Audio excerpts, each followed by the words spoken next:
प्यारे विद्यार्थियों, साथियों, आज हम बात करेंगे व्यवस्थापिका का संगठन। अर्थात व्यवस्थापिका के संगठन का जब अध्ययन किया जाता है तो वास्तविक रूप में इसकी व्याख्या दो बिंदुओं के आधार पर की जाएगी।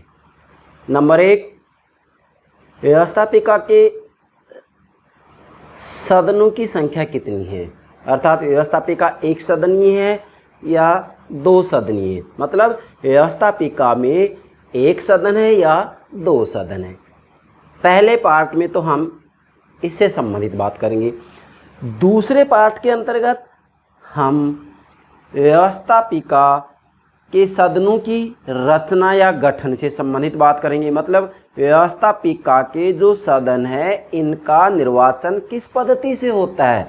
इसी के साथ में सदस्यों का वेतन, इसी के साथ में सदस्यों के विशेषाधिकार और कार्यकाल से संबंधित बात होगी। तो कहने का भावार्थ ये है कि व्यवस्थापिका के संगठन की व्याख्या हम दो बिंदुओं के आधार पर करेंगे, जिसको कि हमने आपके लिए दो पार्ट तैयार कर दिए। पहले पार्ट में लेंगे व्यवस्थापिका के सदनों की संख्या और दूसरे पार्ट में लेंगे सदनों की रचना या गठन, सदस्यों का वेतन, विशेष अधिकार और कार्यकाल। ठीक है, तो सर्वप्रथम आप हमारे YouTube चैनल को सब्सक्राइब अवश्य कीजिएगा। आशा करता हूँ आपने सब्सक्राइब कर दिया होगा।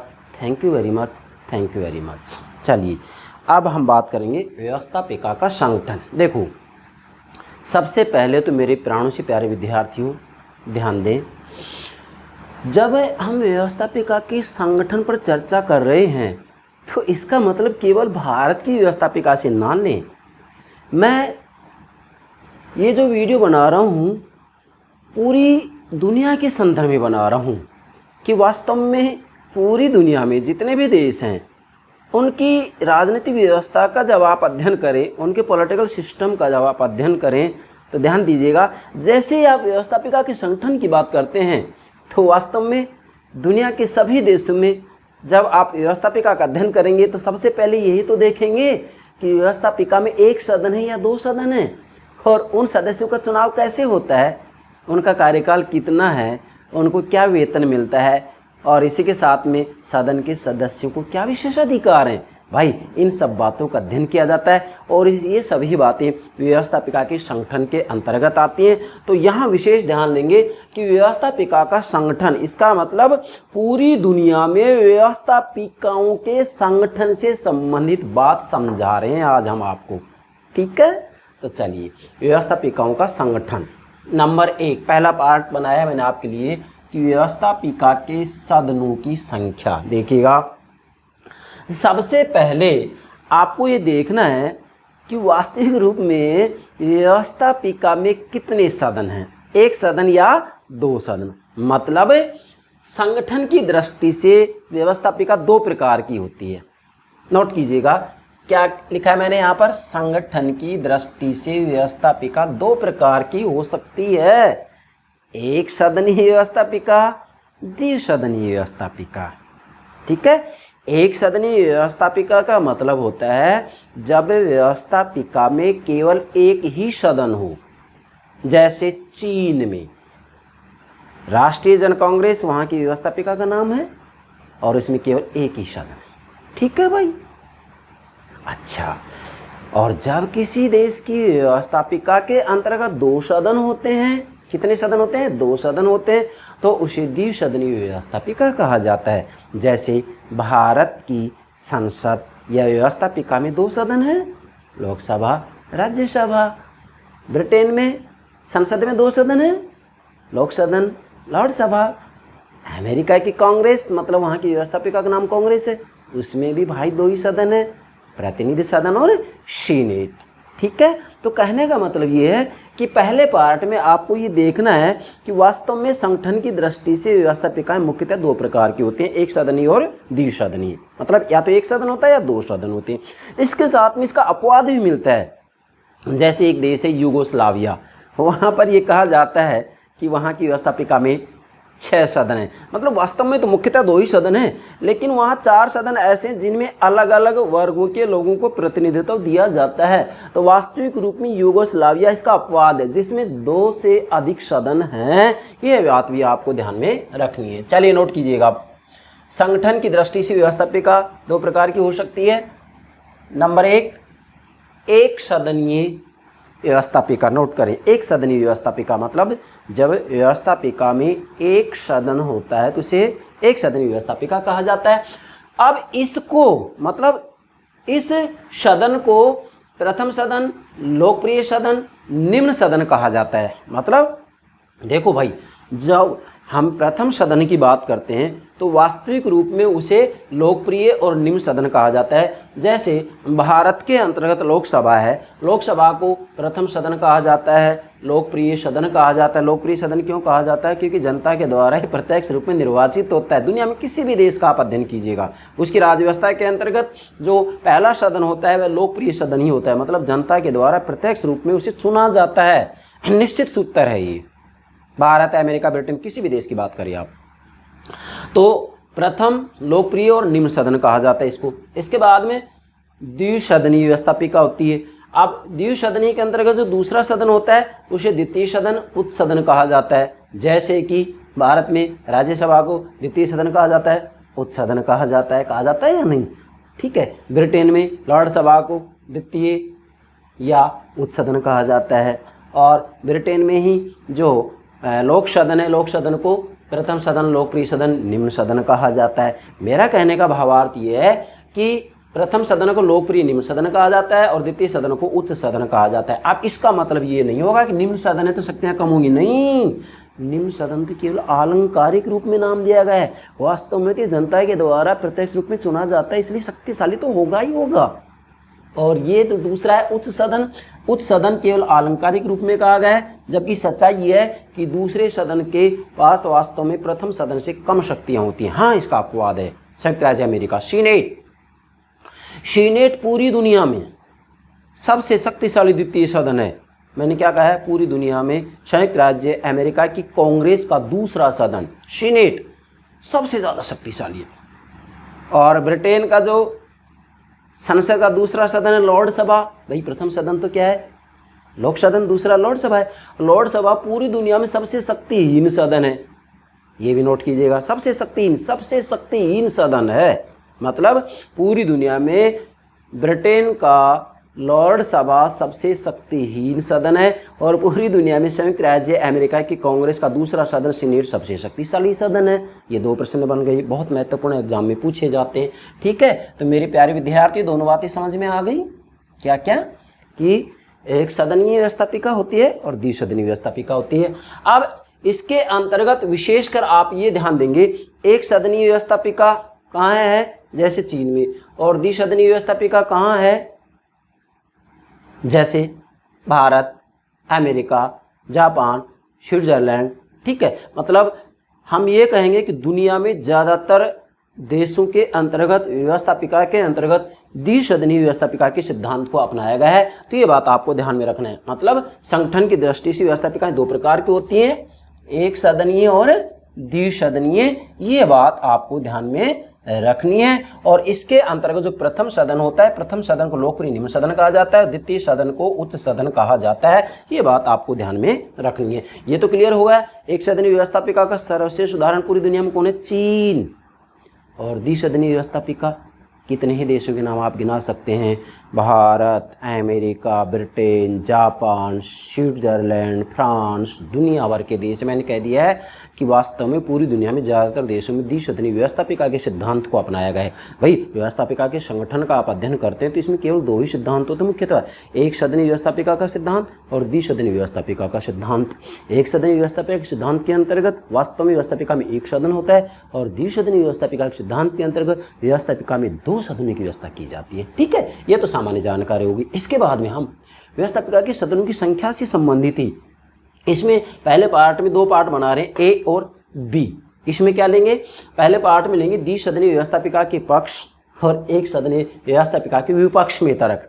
मतलब यहाँ मूल बात ये समझनी है कि भी एक सदनीय व्यवस्थापिका से क्या फायदा है, क्या हानि है, द्विसदनीय व्यवस्थापिका से क्या लाभ है, क्या हानि है। मतलब इन दोनों के ही पक्ष और विपक्ष में तर्क देंगे। और मैंने इतने सुंदर तरीके से आपके सामने नोट किया है कि सब बातें आ गई। मतलब द्विसदनीय व्यवस्थापिका के पक्ष में और एक सदनीय व्यवस्थापिका के विपक्ष में एक साथ तर्क दे रहे हैं। कहने का मतलब ये है, द्विसदनीय व्यवस्थापिका से हमें क्या लाभ होता है, वो तो इसके पक्ष में तर्क हो गई। और इसी के साथ में जब इसके पक्ष में जैसे तर्क देते हैं तो वास्तव में वो एक सदनीय व्यवस्थापिका के विपक्ष में तर्क बन जाते हैं। इसी के साथ में पहले पार्ट का ही दूसरा बी बनाया हमने, द्विसदनीय व्यवस्थापिका के विपक्ष और एक सदनीय व्यवस्थापिका के पक्ष में तर्क। मतलब मूल बात यही है कि एक सदनीय और द्विसदनीय व्यवस्थापिका के पक्ष और विपक्ष में तर्क दे रहे हैं, जिनको कि मैंने मेरे प्यारे विद्यार्थियों के लिए एक साथ बनाया है ये वीडियो। और ध्यान देंगे, इन बिंदुओं का पूर्ण रूप में समझ जाइएगा। मैं विश्वास से कह रहा हूँ किसी भी प्रतियोगिता परीक्षा के अंतर्गत इससे बाहर कोई प्रश्न बनता ही नहीं है। अर्थात व्यवस्थापिका के संगठन से संबंधित कोई प्रश्न पूछा जाता है, इससे बाहर प्रश्न नहीं बनेगा। इसी के साथ में स्नातक स्तर के विद्यार्थी, स्नातकोत्तर के स्तर के विद्यार्थियों से किसी भी रूप में कोई प्रश्न पूछा जाता है तो वास्तविक रूप में आपको गलती नहीं करनी है। व्यवस्थापिका के संगठन या एक सदनीय या द्विसदनीय व्यवस्थापिका के पक्ष या विपक्ष में जैसे भी जो कुछ ही पूछा जाता है तो मेरे प्यारे विद्यार्थी सारी बातें मैंने यहाँ पर नोट कर दी हैं। आप नोट कीजिएगा, अच्छे तरीके से इसे लिखिएगा, अच्छे अंक आपको मिलेंगे। और प्रतियोगिता परीक्षा में जो बैठ रहे हैं विद्यार्थी हैं उनसे तो मैं विशेष कह रहा हूँ कि इससे बाहर कोई प्रश्न नहीं बनता है। मेरा ये वीडियो बनाने का एक ही मकसद है कि मैं सभी विद्यार्थियों की मांगों को ध्यान में रखते हुए प्रतिदिन एक वीडियो अपलोड करता हूं। ध्यान रखेंगे मेरे विद्यार्थियों, तो ध्यान दें। अच्छा, द्विसदनीय व्यवस्थापिका के पक्ष और एक सदनीय व्यवस्थापिका के विपक्ष में तर्क दे रहे हैं। इसके लिए मैंने आपके लिए 9 बिंदु तैयार किए हैं, नोट कीजिएगा। पहला है धैर्य एवं तर्क की दृष्टि से विचार।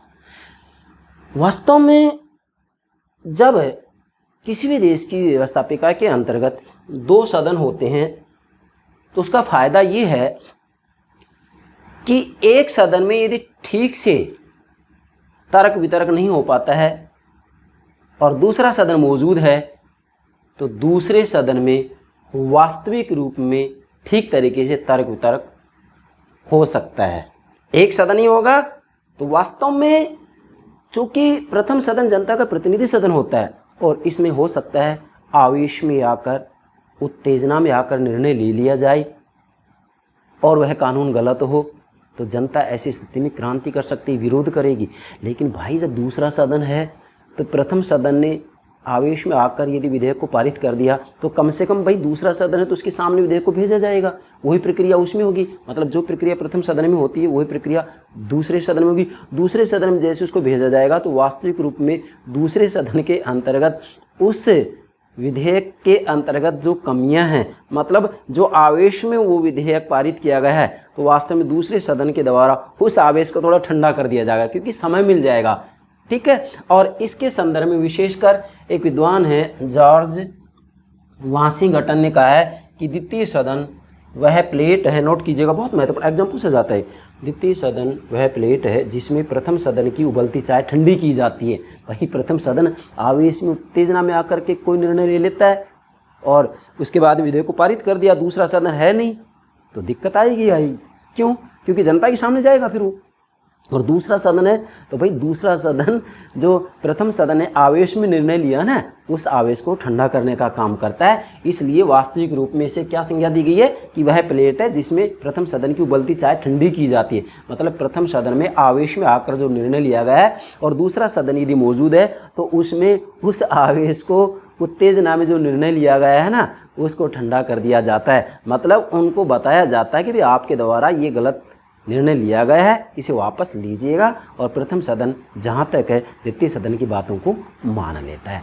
इसलिए वास्तव में यहाँ प्रथम नंबर 1 द्वितीय सदन के पक्ष में ये तर्क बन रहा है। इसी के साथ में एक सदनीय व्यवस्थापिका के विपक्ष में तर्क। विपक्ष में इसलिए कि एक सदन होगा तो वास्तव में वहाँ आवेश में निर्णय ले लिया जाएगा और जनता के सामने जाएगा और जनता को स्वीकार नहीं होगा तो जनता आंदोलन करेगी, क्रांति करेगी। ठीक है। दूसरा, कानून की पूर्णता की दृष्टि से विचार, नोट कीजिएगा। दूसरा बिंदु क्या बनाया? द्विसदनीय व्यवस्थापिका के पक्ष में और एक सदनीय व्यवस्थापिका के विपक्ष में तर्क दे रहे हैं हम। कानून की पूर्णता की दृष्टि से विचार। आप ध्यान दें भाई, यदि एक सदन होगा तो देखो कानून में यदि कोई कमियां रह गई फिर उसको दूर कौन करेगा।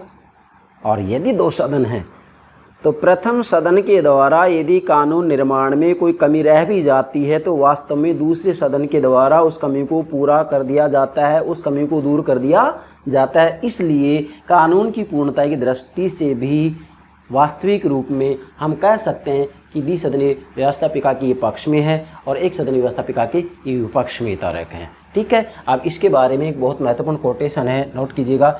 एग्जाम पूछा जाता है, बिलेंसली, क्या नाम है, बिलेंसली कह रहे हैं कि दो आँखों की तुलना में चार आँखें अधिक स्पष्टता से देखती हैं। किसने कही ये बात, बिलेंसली ने। मतलब भाई एक सदन होगा तो ठीक से वास्तव में वहाँ कानूनों का निर्माण नहीं कर पाएंगे, क्योंकि वास्तविक रूप में यदि मान लीजिएगा उनके द्वारा कानून में कोई कमियां छोड़ दी जाती हैं, रह जाती हैं, तो फिर उनको दूर कौन करेगा, और दूसरा सदन है तो उस कमी को दूर कर देगा। अच्छा, तीसरा है एक सदन की निरंकुशता से रक्षा। अब ध्यान दें, देखो भाई, अगर एक सदनीय व्यवस्थापिका है जैसे चीन में है तो भाई उसके द्वारा जो भी निर्णय लिया जाएगा, जो भी कानून बनाया जाएगा, उसको रोकेगा कौन, बताइए मुझे। और दूसरा सदन है तो वास्तव में एक सदन दूसरे सदन के द्वारा जो भी गलत निर्णय लिया गया है उसका विरोध करेगा। क्या करेगा, उसका विरोध करेगा। इसलिए एक सदन की निरंकुशता से रक्षा होती है। यदि व्यवस्थापिका में दो सदन हैं तो एक सदन है तो फिर वही सर्वेसर्वा बन जाता है, दो सदन है तो एक दूसरे का ये प्रतिरोध करेंगे, मतलब शक्ति का संतुलन बना रहेगा और शक्ति का फिर दुरुपयोग नहीं कर पाएंगे। अब जैसे चीन के अंतर्गत है, वास्तव में एक सदन मनमानी करेंगे वो तो ठीक है, वहाँ साम्यवादी सर्वेसर्वा है, लेकिन जब व्यवस्थापिका के सदन की बात आती है तो हम कहेंगे एक सदन ही है, तो वास्तविक रूप में वो सर्वेसर्वा हो गया। और भारत, अमेरिका, ब्रिटेन की बात करेंगे, दो सदन है तो भाई एक सदन वास्तविक रूप में मनमानी नहीं कर सकता, क्योंकि दूसरे सदन में वास्तविक रूप में विधेयक को जाना पड़ेगा, भेजना पड़ेगा, और फिर उसके बाद में उसके द्वारा पास होने के बाद में तो कानून बनेगा। वो एक अलग बात है, दूसरे सदन के पास इतनी शक्तियाँ नहीं होती हैं। हाँ, अमेरिका में सीनेट के पास बहुत ज़्यादा शक्तिशाली हैं या शक्तियाँ हैं, ध्यान दें। अब इसके बारे में गार्नर कह रहे हैं, दूसरे सदन की मौजूदगी स्वतंत्रता की गारंटी है और कुछ सीमा तक यह अत्याचार के विरुद्ध सुरक्षा भी देता है। किसने कही ये बात, गार्नर ने कही है। इसका मतलब स्पष्ट आप समझ गए होंगे। अच्छा, चौथा है तर्क, विशिष्ट वर्गों के प्रतिनिधित्व देने की दृष्टि से विचार। नोट कीजिएगा, विशिष्ट वर्गों को प्रतिनिधित्व देने की दृष्टि से विचार। इसका मतलब ये है भाई, अगर एक सदनीय व्यवस्थापिका है तो वास्तव में सभी वर्गों को प्रतिनिधित्व नहीं मिलेगा। क्यों भाई, वास्तविक रूप में हम सामान्य से रूप में जनता को दो भागों में विभाजित करते हैं, सामान्य जनता और विशिष्ट वर्ग। तो प्रथम सदन में तो सामान्य जनता को प्रतिनिधित्व मिल जाता है, लेकिन यदि एक ही सदन है तो फिर विशिष्ट वर्ग के लोगों को प्रतिनिधित्व नहीं मिलेगा। इसलिए यदि दो सदन है तो दूसरे सदन में विशिष्ट वर्ग के लोगों को प्रतिनिधित्व मिल जाता है। इसलिए वास्तविक रूप में दो सदनों से ये फायदा है कि विशिष्ट वर्गों को प्रतिनिधित्व मिल जाता है, और एक सदन है तो ये नुकसान है। क्या नुकसान है, कि विशिष्ट वर्गों को प्रतिनिधित्व नहीं मिलता है। जैसे हम भारत की बात करें तो राज्यसभा के अंतर्गत वास्तविक रूप में विद्या, विज्ञान, कला, साहित्य इत्यादि के आधार पर वास्तविक रूप में जो विद्वान व्यक्ति हैं उनको प्रतिनिधित्व या स्थान दिया जाता है या नहीं दिया जाता है राज्यसभा में। तो यही तो है विशिष्ट वर्गों को प्रतिनिधित्व देने की दृष्टि से विचार। ठीक है भाई। अच्छा, इसके बाद में पांचवा है कार्यपालिका की स्वतंत्रता की दृष्टि से विचार। नोट कीजिएगा, कार्यपालिका की स्वतंत्रता की दृष्टि से विचार। देखो भाई, अगर एक सदन होगा तो वास्तविक रूप में एक सदन कार्यपालिका से कठोरता पूर्ण व्यवहार करेगा, और यदि दो सदन हैं तो एक सदन तो निश्चित रूप से कार्यपालिका के प्रति सहानुभूतिपूर्ण व्यवहार करेगा। इसलिए एक सदनीय व्यवस्थापिका के विपक्ष में तर्क बन जाता है और द्विसदनीय व्यवस्थापिका के पक्ष में तर्क बन जाता है। ये छठा, कार्यभार की दृष्टि से विचार। अब नोट कीजिएगा, कार्यभार की दृष्टि से विचार। भाई एक सदन होगा तो निश्चित है आज राज्यों का स्वरूप बदल गया है। लोक कल्याणकारी राज्य हैं आज, लोक कल्याणकारी राज्य, जन कल्याण संबंधित कार्य करने पड़ते हैं, सरकार को करने पड़ते हैं। तो भाई जब एक सदन होगा तो कार्यभार बहुत ज़्यादा होगा, कार्यभार बहुत ज़्यादा होगा तो निश्चित रूप से विधेयकों के ऊपर, क्या कर रहा हूँ, विधेयकों के ऊपर ठीक से विचार विमर्श नहीं कर पाएंगे। अब यदि मान लीजिएगा दूसरा सदन है तो जो कम महत्व के विधेयक हैं वो पहले दूसरे सदन के सामने भेज दिए जाएंगे, और यदि एक ही सदन है तो फिर ऐसी स्थिति में सारे जो विधेयक हैं एक सदन के पास में भेजे जाएंगे तो कार्यभार बढ़ जाएगा। दो सदन है तो कार्यभार कम हो जाएगा, क्योंकि मैं फिर कह रहा हूँ कम महत्वपूर्ण विधेयकों को दूसरे सदन के पास में भेज दिया जाएगा। ठीक है। अच्छा, 7वां है योग्यता एवं अनुभव की दृष्टि से विचार। अब ध्यान दीजिएगा, योग्यता एवं अनुभव। देखो वास्तव में यदि एक ही सदन है किसी भी देश की व्यवस्थापिका में तो भाई अब एक सदन है तो उसका चुनाव जनता के द्वारा हो रहा है प्रत्यक्ष रूप में, लेकिन देश में कुछ ऐसे व्यक्ति होते हैं जो वास्तव में बहुत योग्य होते हैं, विशेषज्ञ होते हैं, और वो चुनाव लड़ना पसंद नहीं करते हैं। तो मुझे बताइए व्यवस्थापिका में कैसे पहुंचेंगे वो। इसलिए यदि दूसरा सदन है तो दूसरे सदन के अंतर्गत वास्तविक रूप में योग्यता को किसी न किसी रूप में प्रतिनिधित्व दिया जाता है। इसलिए दो सदनों के बहुत फायदे हैं और एक सदन के नुकसान हैं इस दृष्टि से। 8वां है जनमत निर्माण की दृष्टि से विचार। ध्यान दीजिएगा भाई, यदि किसी देश के अंतर्गत व्यवस्थापिका में केवल एक ही सदन है तो एक सदन वास्तविक रूप में जैसा चाहेगा वैसा कानून बनाएगा, दूसरा सदन है नहीं। अब यदि दूसरा सदन है तो प्रथम सदन के द्वारा यदि कोई गलत निर्णय ले भी लिया जाता है तो चूंकि दूसरे सदन में भेजा जाएगा, दूसरे सदन में भेजा जाएगा तो दूसरे सदनों को कुछ समय तो दिया जाता है। ठीक है, ब्रिटेन में अलग समय है, भारत में अलग समय है, अमेरिका में अलग समय है, लेकिन दूसरे सदनों को कुछ समय तो दिया जाता है कि इतने समय के अंतर्गत विधेयक को पारित कर दें वो। अब ऐसी स्थिति में क्या होता है कि जनता उस विधेयक से परिचित हो जाती है, उस विधेयक से परिचित हो जाती है तो वास्तविक रूप में वहाँ पर जनमत निर्माण हो जाता है और जनता अपने सुझाव देती है कि भाई ये कानून वापस लो, ये जनहित में नहीं है, और दूसरा सदन नहीं होगा तो ये कार्य नहीं हो पाएगा। अच्छा, और 9वां है संघात्मक राज्य की दृष्टि से विचार। संघात्मक राज्य मतलब वास्तव में जब संविधान के द्वारा किसी देश की शक्तियों को दो भागों में विभाजित कर दिया जाता है, एक तरफ केंद्रीय सरकार, दूसरी तरफ राज्य सरकार है, तो उसे कहते हैं संघात्मक व्यवस्था। तो यहाँ विद्वान तर्क दे रहे हैं कि संघात्मक राज्य की दृष्टि से भी इसका विचार करें हम। मतलब भाई यदि फेडरल सिस्टम है, संघात्मक व्यवस्था है, जैसे भारत में है, अमेरिका में संघात्मक व्यवस्था ही तो है, भारत अमेरिका में, कनाडा में भी संघात्मक व्यवस्था है, तो वास्तव में यदि एक सदन होगा तो एक सदन तो वास्तव में पूरे राष्ट्र का प्रतिनिधित्व करेगा, लेकिन दूसरा सदन यदि है तो दूसरे सदन में आपने देखा होगा संघात्मक शासन प्रणाली वाले देशों में कि दूसरे सदन में राज्यों का प्रतिनिधित्व मिलेगा। ठीक है, जैसे भारत में राज्यसभा है, राज्यों का प्रतिनिधित्व करता है, प्रत्येक राज्य से अलग अलग संख्या में सदस्य लिए जाते हैं।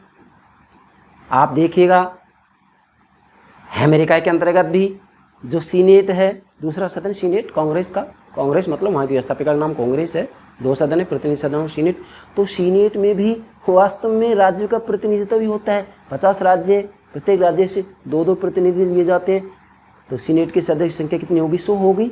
मैं एक उदाहरण दे रहा हूँ। तो भाई यहाँ कहा गया है कि वास्तव में यदि संघात्मक व्यवस्था है तो 2 सदन होना अति आवश्यक है। ठीक है, क्योंकि एक सदन होगा तो वास्तव में संघात्मक व्यवस्था के अंतर्गत राज्यों का प्रतिनिधित्व नहीं होगा, तो नहीं होगा ये पक्ष में तर्क होगा और प्रतिनिधित्व हो जाएगा ये पक्ष में हो गया। क्लियर हो गई ये बात? तो भाई ये 9 बिंदु मैंने आपके लिए बनाए हैं। द्विसदनी मतलब जिस देश की व्यवस्थापिका में 2 सदन है, द्विसदनीय व्यवस्थापिका के पक्ष में तर्क हो गए और एक सदनीय व्यवस्थापिका के विपक्ष में तर्क हो गई। आप आपसे मर्जी आए जैसे प्रश्न पूछ लो, कोई दिक्कत ही नहीं है। और ये मैंने आपके लिए डायग्राम बनाया क्या, जैसे भारत है, भारत में द्विसदनीय व्यवस्थापिका है, लोकसभा राज्यसभा, और अमेरिका में भी द्विसदनीय व्यवस्थापिका है, प्रतिनिधि सदन और सीनेट। भाई प्रथम सदन प्रतिनिधि, दूसरा सीनेट होगा। और इसके बाद में चीन के अंतर्गत एक सदन है, या हम कहेंगे कि वहाँ पर एक सदनीय व्यवस्थापिका के सिद्धांत को अपनाया गया है।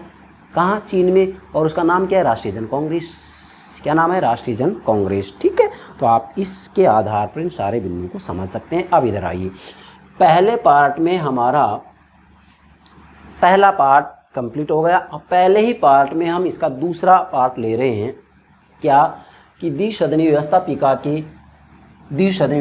के विपक्ष में और एक सदनीय व्यवस्थापिका के पक्ष में तर्क ले रहे हैं। अब नोट कीजिएगा, द्विसदनीय व्यवस्थापिका के विपक्ष और एक सदनीय व्यवस्थापिका के पक्ष में तर्क।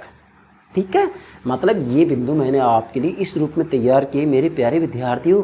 द्विसदनीय और एक सदनीय व्यवस्थापिका को आप एक साथ समझ जाएंगे, अलग से बिंदु बनाने की आवश्यकता नहीं होगी, मर्जी आए जैसे प्रश्न पूछें। और ये महत्वपूर्ण कोटेशन मैंने आपके लिए तैयार किए, इनको भी आप नोट कीजिएगा, किसी न किसी रूप प्रतियोगिता परीक्षाओं के अंतर्गत भी ये पूछा जाता है। चलिए, पहला बिंदु ले रहे हैं हम, जनमत के प्रतिनिधित्व के लिए एक सदन उचित है। अब ध्यान देंगे, जनमत के प्रतिनिधित्व के लिए एक सदन उचित है, मतलब वास्तविक रूप में यदि जनता का प्रतिनिधित्व ही लेना है तो भाई इसके लिए एक सदन ही उचित है, 2 सदन नहीं। क्योंकि 2 सदन है तो जनता का प्रतिनिधित्व बट जाता है। भाई संयुक्त राज्य अमेरिका के अंतर्गत व्यवस्थापिका अर्थात कांग्रेस के 2 सदन है ना, मैं एक उदाहरण दे रहा हूँ, प्रतिनिधि सदन और सीनेट। तो भाई प्रतिनिधि सदन का भी प्रत्यक्ष रूप में चुनाव होता है वहाँ, और सीनेट का भी प्रत्यक्ष रूप में चुनाव होता है। तो ऐसी स्थिति में यहाँ वास्तव में ये कहा जाएगा कि भाई यहाँ पर जनता बट जाती है। तो वास्तविक रूप में यदि जनमत का प्रतिनिधित्व आंकना है, मापना है, पता लगाना है, तो एक सदन ही उचित है, 2 सदन की कोई आवश्यकता नहीं है। चलिए, दूसरा, प्रभु सत्ता के सिद्धांत की दृष्टि से विचार। यहाँ विद्वानों का कहना है कि भाई अगर एक सदन होगा तो प्रभु सत्ता का संप्रभुता का बंटवारा नहीं होगा, लेकिन यदि 2 सदन है तो प्रभु सत्ता बट जाती है। जैसे भारत में 2 सदन हैं, लोकसभा राज्यसभा, अमेरिका में भी 2 सदन हैं, कौन कौन? प्रतिनिधि सदन सीनेट। ब्रिटेन में भी 2 सदन हैं, कौन कौन? लोक सदन, लॉर्ड सभा। तो विद्वानों का कहना है कि 2 सदन है तो प्रभु सत्ता बट जाती है, और एक सदन है प्रभु सत्ता बटती नहीं है, तो पक्ष और विपक्ष में तर्क हो गई। चलिए, अब इसी से संबंधित एक बहुत महत्वपूर्ण कोटेशन विद्वान दे रहे हैं, जिनका नाम है, दूसरे बिंदु में नोट करेंगे, दूसरे बिंदु में क्या? शेमरटाइन। मेरे प्यारे विद्यार्थियों नोट कीजिएगा, ये एग्जाम में विशेष पूछा जाता है। शेमरटाइन विद्वान का नाम है। क्या कह रहे हैं ये कि द्विसदनीय व्यवस्थापिका, द्विसदनीय व्यवस्थापिका मतलब समझ रहे ना भाई, किसी भी देश की व्यवस्थापिका में 2 सदन हों, जैसे भारत में लोकसभा और राज्यसभा, बाकी आप देखिएगा ये, तो ये क्या होगा? द्विसदनीय व्यवस्थापिका प्रभु सत्ता को विभक्त करके, विभक्त मतलब बांट करके, विभक्त करके एकता के सिद्धांत को समाप्त करती है। ठीक है, स्पष्ट है अपने आप में। ये किसने कहा है? शेमरटाइन ने। चलिए, तीसरा है, कानूनों पर पुनर्विचार के लिए द्वितीय सदन आवश्यक नहीं। ध्यान दें, क्या? कानूनों पर पुनर्विचार के लिए द्वितीय सदन आवश्यक नहीं। विद्वान कितना अच्छा तर्क दे रहे कि भाई द्वितीय सदन की स्थापना इसलिए की जाती है कि भाई प्रथम सदन में यदि कानूनों में कोई कमी रह जाती है तो ऐसी स्थिति में दूसरे सदन में उसके ऊपर पुनर्विचार होता है, तो कमियों को दूर कर दिया जाता है। लेकिन विद्वानों का कहना है कि नहीं भाई, आधुनिक समय में प्रथम सदन चूंकि जनता का प्रतिनिधि सदन है, और इसी के साथ में प्रथम सदन के अंतर्गत ही विभिन्न समितियों के पास में विधेयकों को भेजा जाता है, और जिस विषय के जो विशेषज्ञ होते हैं उन्हीं विशेषज्ञों के पास में उस विधेयक को भेजा जाता है। तो वास्तव में उस विधेयक के एक एक शब्द के ऊपर बारीकी से खोजबीन होती है, तर्क वितर्क होता है। तो इनका कहना है कि फिर कोई कमी रह ही नहीं सकती है, इसलिए दूसरे सदन की कोई आवश्यकता है ही नहीं।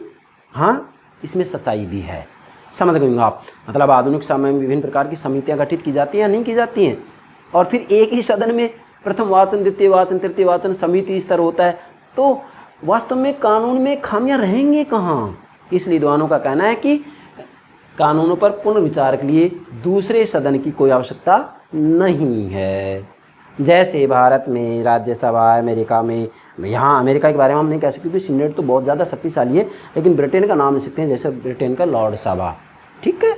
अच्छा, चौथा बिंदु बनाएं, नोट करें।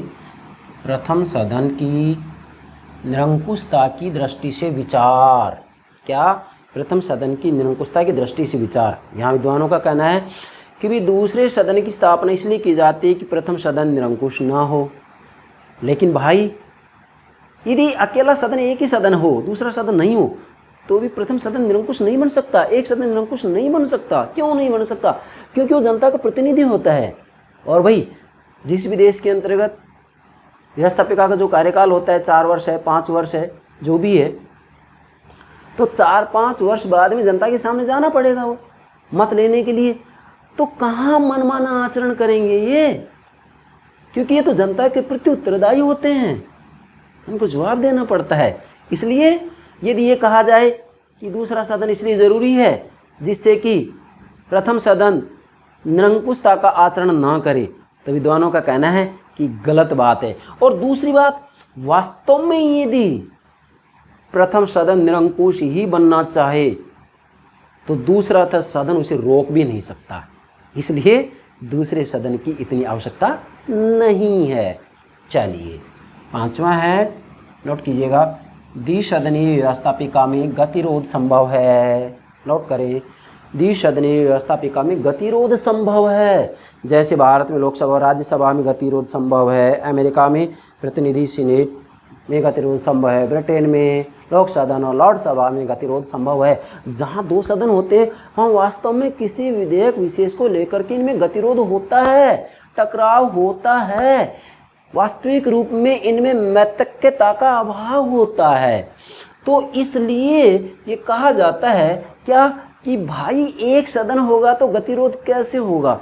एक सदन के द्वारा ठीक तरीके से कानून बनाए जा सकते हैं। इसलिए यदि 2 सदन होंगे तो उनमें गतिरोध होगा। गतिरोध होगा तो निश्चित रूप में अच्छे जन कल्याण से संबंधित जो कानून बनाए जाएंगे उनमें अकारण विलंब होगा। इसी बात को ध्यान में रखते हुए एक विद्वान है, नोट करें, नोट कीजिएगा, बेंजामिन फ्रैंकलिन। क्या बोल रहा हूँ मैं? Benjamin Franklin. वो क्या करें कि वास्तव में जहाँ 2 सदनीय व्यवस्थापिकाएं होती हैं वहाँ व्यवस्थापिका की स्थिति उस गाड़ी जैसी हो जाती है, उस गाड़ी जैसी हो जाती है जिसके आगे और पीछे घोड़े लगे हुए हैं और दोनों घोड़े उसे एक दूसरे की दिशा में खींच रहे हैं। व्यवस्थापिका की ये स्थिति हो जाती है जहाँ 2 सदन होते हैं। आप देख सकते हैं भारत के अंतर्गत लोकसभा, राज्यसभा वास्तविक रूप में ऐसा करते हैं कि नहीं करते हैं? हाँ, ऐसा होता है। और इसी के साथ में एक विद्वान और हैं, AB सेज। क्या करेंगे? यदि दूसरा सदन पहले सदन का विरोध करता है, ध्यान दें, यदि दूसरा सदन, जैसे राज्यसभा लोकसभा का, यदि दूसरा सदन पहले सदन का विरोध करता है तो दुष्ट है, और यदि उससे सहमति प्रकट करता है तो व्यर्थ है। भाई, अगर राज्यसभा लोकसभा के द्वारा जो कानून बनाए जा रहे हैं उनकी सहमति कर दी तो इनका कहना है कि ये व्यर्थ है, और यदि इसका विरोध करता है तो दुष्ट है। तो कहने का भावार्थ इनका ये कि वास्तविक रूप में दूसरे सदन की कोई आवश्यकता नहीं है। 6, विशिष्ट वर्गों को प्रतिनिधित्व देने की दृष्टि से विचार।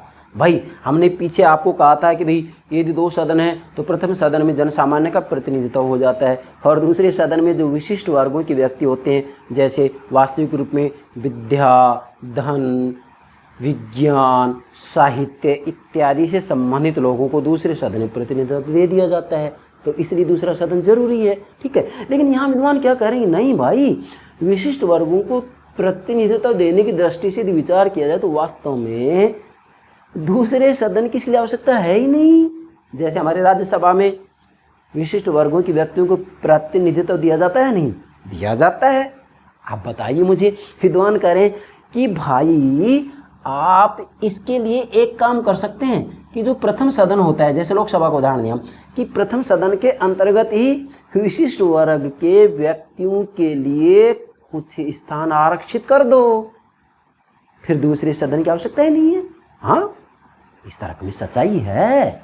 ठीक है, इसलिए इनका कहना है कि विशिष्ट वर्गों को प्रतिनिधित्व देने के लिए ही दूसरे सदन की कोई आवश्यकता नहीं है। ये प्रथम सदन में भी कुछ स्थान आरक्षित किए जा सकते हैं, जैसे भारत में लोकसभा के अंतर्गत ही कुछ स्थान आरक्षित कर दिए जाएं कि भी विशिष्ट वर्गों के लोगों को इसमें प्रतिनिधित्व दे दिया जाएगा।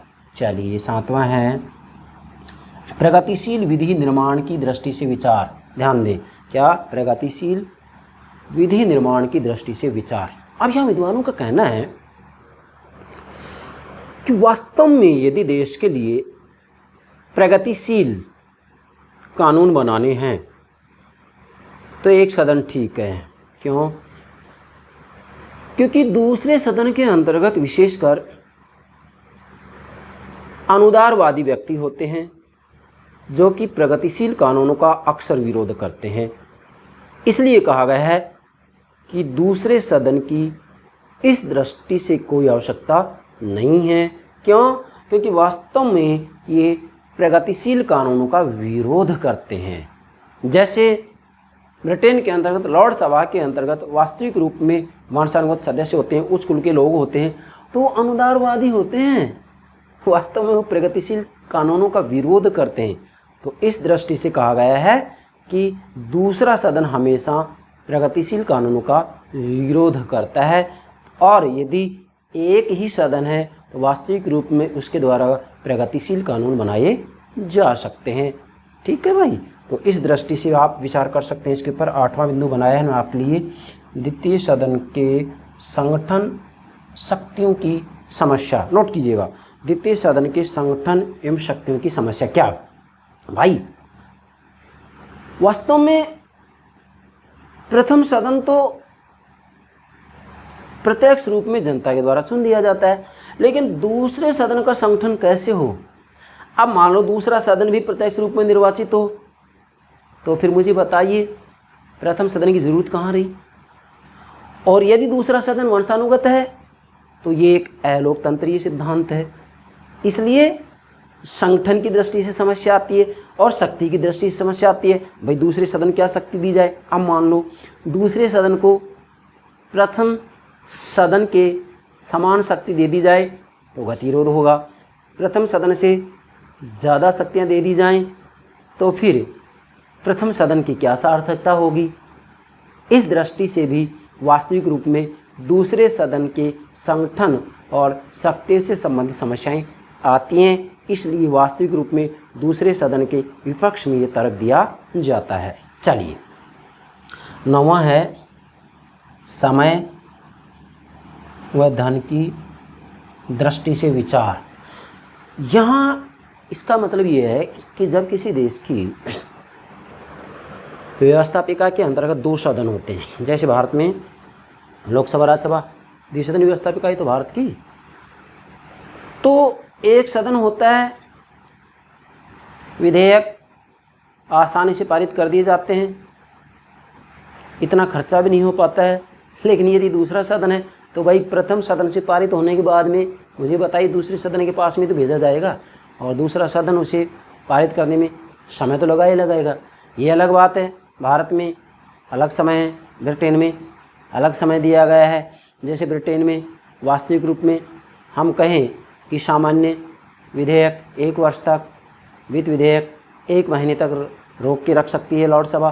तो मेरा कहने का भावार्थ ये है कि वास्तविक रूप में कुछ समय तो लगता है ना भाई। हम ये कह सकते दूसरे सदन को विलम्ब का तो अधिकार है ना भाई, भारत में राज्यसभा को विलम्ब का अधिकार है, ब्रिटेन में जो वहाँ का दूसरा सदन है लोक सभा, उसे विलंब का अधिकार है।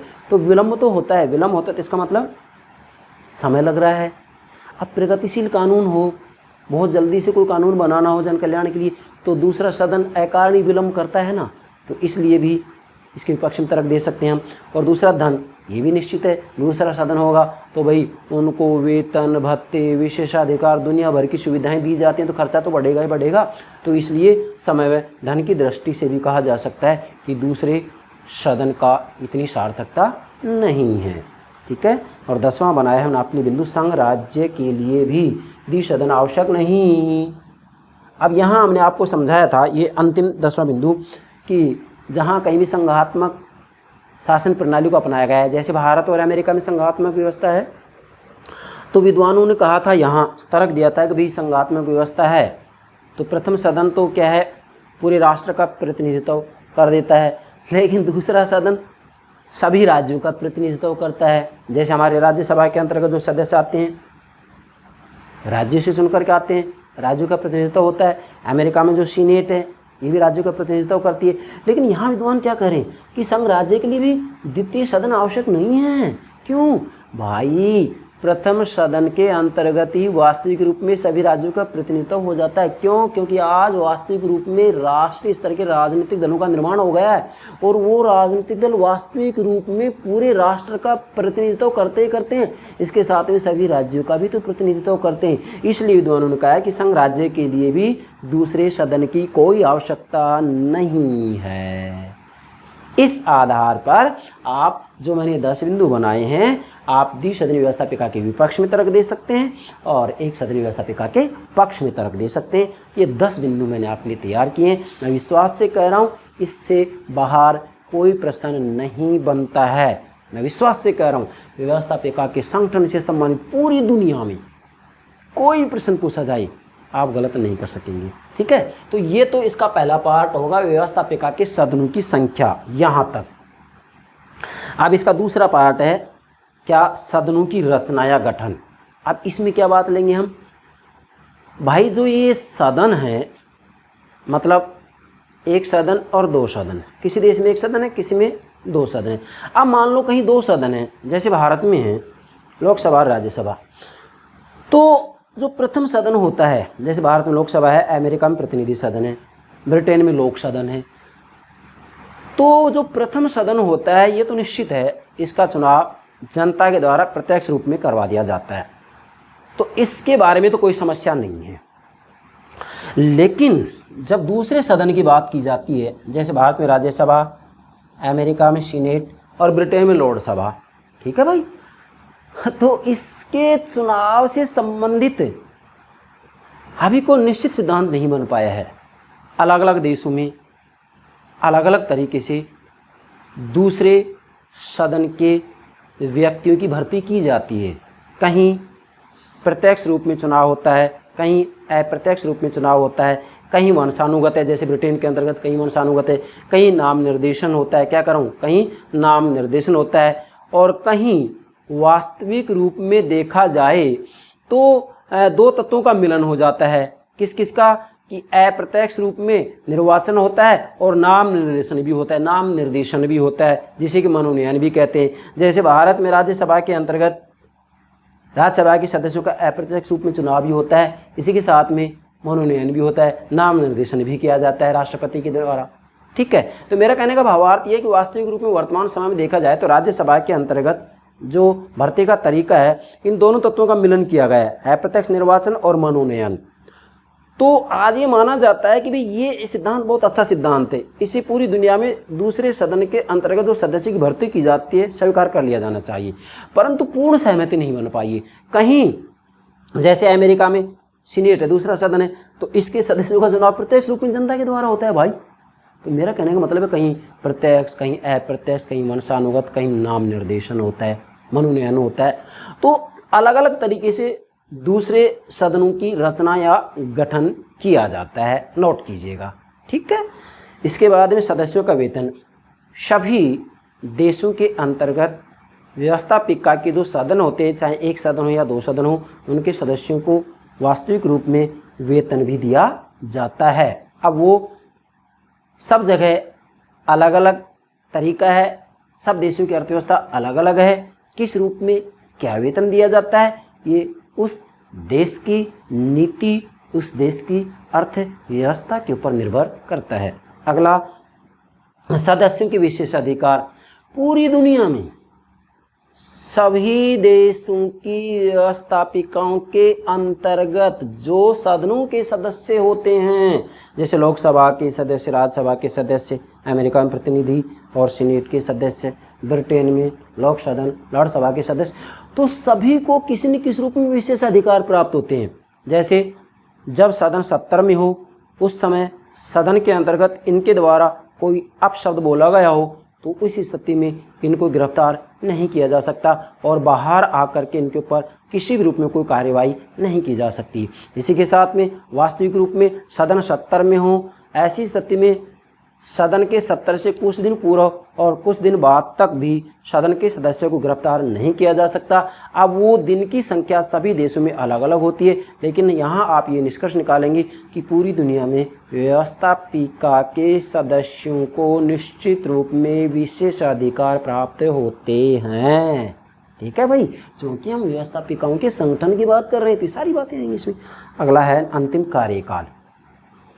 पूरी दुनिया में व्यवस्थापिका के जो सदन होते हैं, चाहे एक सदन हो या 2 सदन हो, उनका कार्यकाल भी होता है।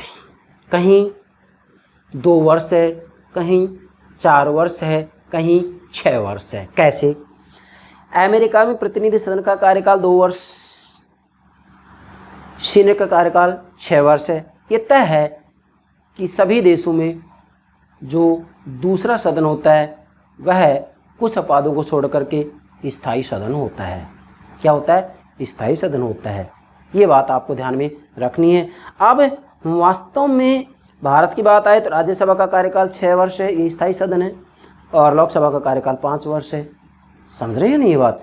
तो मेरा कहने का मतलब ये है कि सभी देशों की व्यवस्थापिकाओं के अंतर्गत जो सदन होते हैं उनका कार्यकाल भी अलग अलग होता है, परंतु यहाँ श्रेष्ठ कार्यकाल ना तो बहुत ज़्यादा हो ना बहुत कम हो। बहुत कम होगा तो व्यवस्थापिका के सदस्य हमेशा चुनावों की तैयारी में लगे रहेंगे, और बहुत ज़्यादा होगा तो फिर ये निरंकुशता का जैसा आचरण करेंगे, मतलब तानाशाह शासक जैसा व्यवहार करेंगे। इसलिए ना तो कार्यकाल बहुत ज़्यादा हो और ना बहुत कम हो, उचित कार्यकाल हो। और उचित कार्यकाल राजनीतिक सिद्धांत की दृष्टि से 4 से 5 वर्ष माना जाता है कि या तो 4 वर्ष हो या 5 वर्ष कार्यकाल हो। ये बात आपको ध्यान में रखनी है। हालांकि राजनीति विज्ञान के जनक अरस्तु ने तो व्यवस्थापिकाओं का कार्यकाल केवल 6 महीने बतलाया था, तो क्या आधुनिक समय में उस बात को स्वीकार किया जा सकता है? नो, हरगिज नहीं। 6 महीने कार्यकाल होगा तो हमेशा चुनाव लड़ते रहेंगे, बस चुनाव की तैयारी में लगे रहेंगे। देश हित में क्या नीतियाँ बनाएंगे? खाक नीतियाँ बनाएंगे, कुछ नहीं कर सकते। इसलिए उचित कार्यकाल 4 से 5 वर्ष ही होता है। किसकी दृष्टि से? राजनीतिक सिद्धांत की दृष्टि से। ये हो गया आपका व्यवस्थापिकाओं का संगठन। मैं क्या बोल रहा हूँ? व्यवस्थापिका नहीं, व्यवस्थापिकाओं का संगठन।